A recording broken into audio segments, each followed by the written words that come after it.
فرمایا من جہز جیش العسرہ فلہ الجنہ. اللہ کے رسول صلی اللہ علیہ وسلم نے فرمایا تھا جیش عسرہ کی تجہیز میں، غزوہ تبوک کے مالی تقاضوں کی تکمیل میں جو شخص نمایاں حصہ لے گا میں اس کے لیے جنت کی بشارت سناتا ہوں. عثمان رضی اللہ تعالی عنہ نے پوچھا بتاؤ غزوہ تبوک کی تیاری کے موقع پر سب سے زیادہ ایثار کس نے کیا؟ لوگوں میں سے بہت ساروں کی آوازیں بلند ہوئی کہ آپ کے حصے میں یہ سعادت آئی. فرمایا وہ دن بھی تمہیں یاد ہوگا جب اللہ کے رسول صلی اللہ علیہ وسلم نے فرمایا تھا مدینہ والوں کے لیے وہ میٹھے پانی کا کنواں جو ایک یہودی کی ملکیت ہے، جو شخص خرید کرے گا اس کے لیے بھی جنت کا اعلان کرتا ہوں. عثمان نے یہودی کے پاس جا کر اس کنویں کی قیمت طے کی، منہ مانگے دام دے کر کنواں خرید کر بارگاہ رسالت میں آئے. اللہ کے رسول صلی اللہ علیہ وسلم کی خدمت میں عرض کیا وہ کنواں میں نے خرید کر لیا ہے. رحمت عالم صلی اللہ علیہ وسلم نے فرمایا عثمان جزاک اللہ، مجھے خوشی ہوئی کہ وہ کنواں آپ نے خرید کر لیا، اب وہ آپ کی ملکیت ہو گیا ہے تو میری امت کے لیے سہولت ہوگی. حضرت عثمان رضی اللہ تعالیٰ عنہ نے عرض کیا اللہ کے رسول وہ کنواں میں نے خرید تو کر لیا ہے لیکن ملکیت میری نہیں ہے، آج کے بعد قیامت تک کے لیے وہ کنواں میں آپ کی امت کے لیے وقف کرتا ہوں، اب وہ میری ملکیت نہیں ہے اللہ کی ملکیت ہے. سبحان اللہ. عثمان عثمان عثمان عثمان. اس دن کے بعد سے آج تک مدینہ والوں کو میٹھا پانی میسر آیا. فرمایا نمک حلال ہو، کہلاتے بھی مومن ہو، خود کو کہلاتے بھی مومن ہو، اور آج تم نے میرے اوپر اسی کنویں کا پانی بند کیا ہے جسے خرید کر کے میں نے اس امت کے لیے وقف کیا. جناب عثمان رضی اللہ تعالیٰ عنہ پر اس قدر پانی کی بندش تھی کہ حضرت علی رضی اللہ تعالیٰ عنہ نے اپنے بیٹے سے کہا پانی کی مشق لے جائیے. منافقین نے مشق پر تیر مار مار کر سارا پانی گرا دیا ہے لیکن عثمان تک نہیں جانے دیا. پشاور کے روشن ضمیروں ادھر عثمان کا حوصلہ دیکھیے، کئی دن سے پانی میسر نہیں، ہر روز روزے کی نیت کر لیتے ہیں، آخری دن جمعہ کا دن ہے.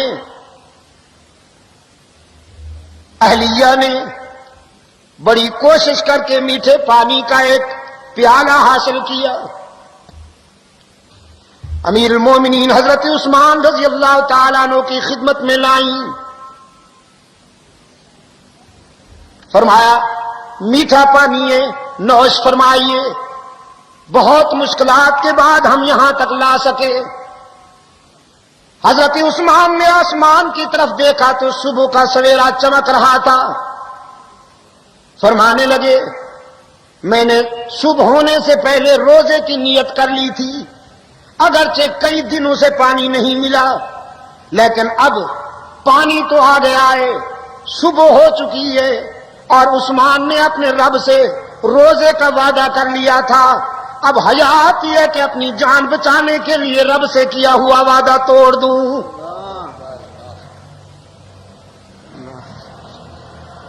سیدنا علی المرتضی رضی اللہ تعالیٰ عنہ آئے، آنکھوں میں آنسو ہیں، سینے میں اضطراب ہے. عرض کیا امیر المومنین، ایک طرف منافقین کی سخاوت اور دوسری طرف آپ کا یہ حکم کہ اطاعت امیر کی جائے، میری وجہ سے کسی کا خون نہ کیا جائے، کسی کی جان نہ لی جائے۔ ہم تو عجیب آزمائش میں ہیں، ہمیں بتائیے کہ ہم کیا کریں۔ حضرت عثمان رضی اللہ تعالیٰ عنہ نے فرمایا، علی بھائی، شاید آج میرے امتحان کا بھی آخری دن ہے اور تمہاری بے قراری کا بھی۔ آپ کے آنے سے چند لمحے پہلے غنودگی کے عالم میں مجھے اپنے آقا کی زیارت ہوئی، رحمت عالم صلی اللہ علیہ وسلم کی زیارت ہوئی۔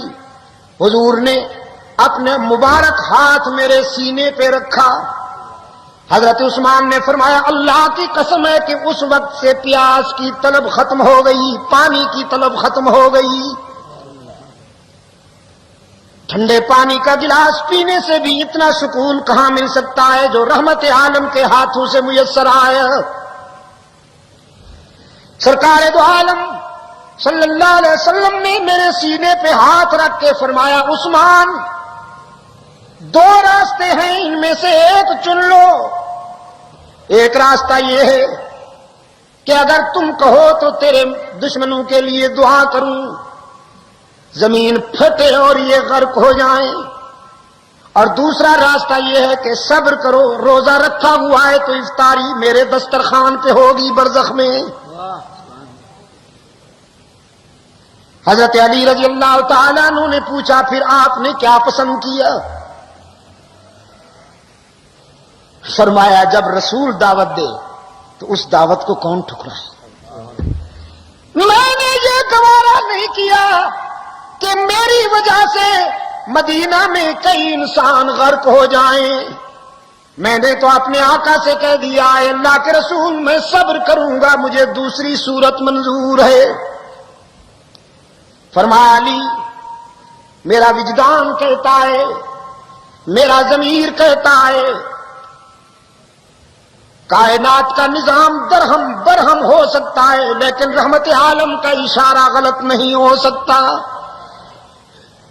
شاید آج میری زندگی کا آخری دن ہے۔ نماز عصر پڑھ کر تیار ہو کر ہمیشہ چادر باندھتے تھے، لیکن اس دن ہزار بند باندھا، پاجامہ باندھا، جیسا کہ اسی دن کے لیے تیار کر رکھا تھا۔ بڑی تختی والا قرآن کریم سامنے کھلا ہوا ہے۔ حضرت عثمان رضی اللہ تعالیٰ عنہ نے قرآن کریم کی تلاوت شروع کی ابتدا سے۔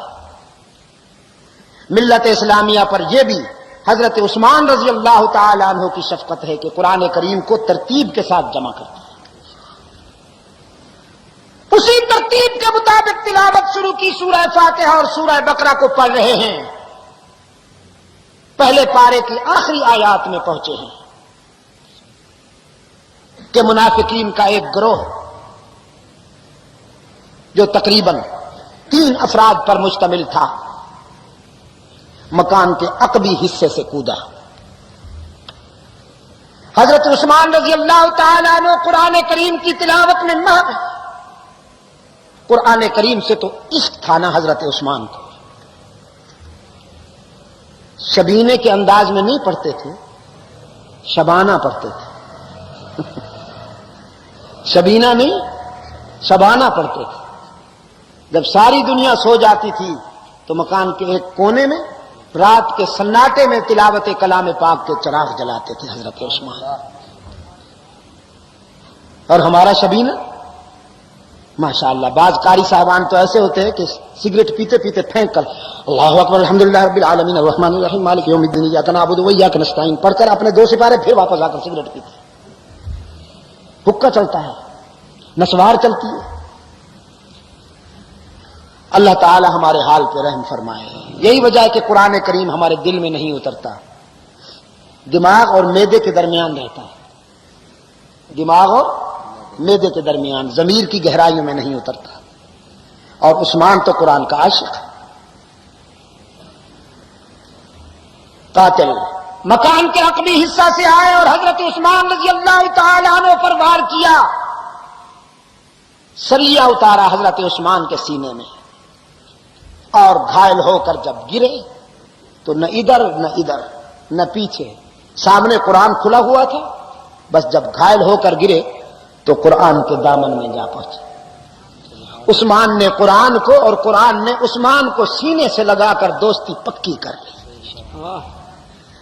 اور میں اسی حوالے سے کہا کرتا ہوں، اللہ کی عدالت میں حشر کے دن جب شہداء پیش ہوں گے، کسی شہید کی شہادت کی گواہی خنجر دے گا، کسی شہید کی شہادت کی گواہی تلوار دے گی، کسی شہید کی شہادت کی گواہی تیر دے گا، کسی شہید کی شہادت کی گواہی کمان دے گی.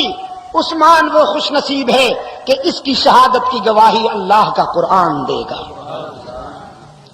قرآن گواہی دے گا الہ العالمین. عثمان کے آخری سانس میرے دامن میں نکلے. یہودی اپنی سازش میں کامیاب ہو گئے تھے، اس لیے کہ عثمان کی خلافت میں کم و بیش 12 سالہ دور خلافت میں صہیونیت اور نصرانیت کے پرخچے اڑے. رومی قیصر اور ایرانی کسرا، یہ دنیا کی 2 بڑی طاقتیں تھیں اس وقت، سپر پاور، جو پوری دنیا کا استحصال کر رہی تھی. صحراؤں میں، سمندروں اور دریاؤں میں، خشکی اور تر میں، بر اعظم افریقہ میں، یورپ میں اور بر صغیر کے چپے چپے میں یہی 2 طاقتیں اپنے استحصالی نظام کو مسلط کیے ہوئی تھیں. سیدنا فاروق اعظم رضی اللہ تعالی عنہ کے تدبر، جلالت اور ان کی فراست نے جس سلسلے کا آغاز کیا تھا، عثمان ابن عفان کی قیادت میں امت نے اس سلسلے کو پایا تکمیل تک پہنچایا. عثمان کی خوش قسمتی یہ تھی کہ ان کے وزیروں میں حضرت علی جیسے روشن ضمیر شامل تھے، ان کے مشیروں میں حضرت معاویہ بن ابی سفیان، حضرت سعد بن ابی وقاص، عمرو بن عاص رضی اللہ تعالی عنہم جیسے، عمر بن عبد العزیز، حضرت عبداللہ بن عمر جیسے لوگ شامل تھے، جن کی مشاورت اور جن کی رفاقت میں اسلامی لشکر جہاں بھی پہنچا فتح سے ہمکنار ہو کر آئے. بحری بیڑے کا آغاز حضرت عثمان کی خلافت میں ہوتا ہے. حضرت معاویہ کی قیادت و سیادت میں کم و بیش 50 بحری مار کے، جن کے امیر حضرت معاویہ تھے، سیدنا عثمان رضی اللہ تعالی عنہ کی اجازت کے ساتھ 50 مار کے وہ ہیں کہ جو بحری راستے سے سر ہوئے حضرت معاویہ کی قیادت میں.